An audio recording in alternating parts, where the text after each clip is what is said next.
In a bonanza to 23 lakh central government employees, the Union Cabinet chaired by Prime Minister Narendra Modi on Saturday approved the Unified Pension Scheme (UPS), which assures guaranteed pension. Employees opting for UPS would be eligible for an assured pension of 50% of the average basic pay drawn over the last 12 months before the superannuation for a minimum qualifying service of 25 years. There would be no additional burden on employees opting for UPS. The employee's contribution would remain 10%, while the government contribution would go from 14% to 18.5%. The new scheme will be applicable from April 1 next year.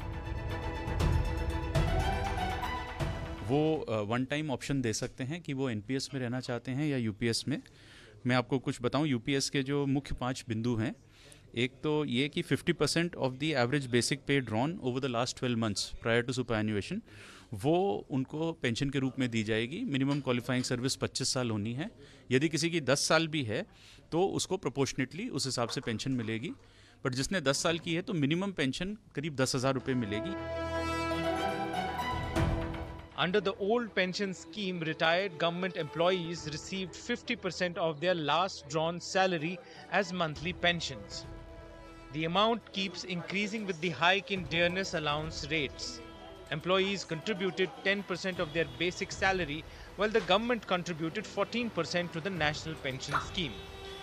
The Unified Pension Scheme, on the other hand, assures pensions to retired employees with a government contribution of 18.5%.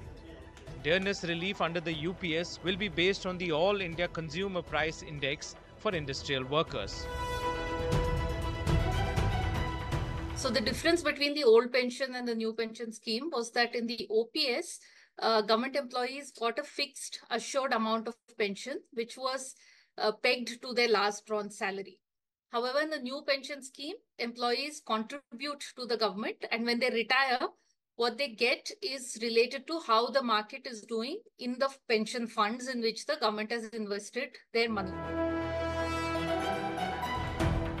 UPS, effective from April 1st, 2025, is estimated to put an additional burden of rupees 6,250 crores on the exchequer per year. The announcement came against the backdrop of several non-BJP states deciding to convert to the DA-linked old pension scheme, and employee organizations in some other states raising demands for the same.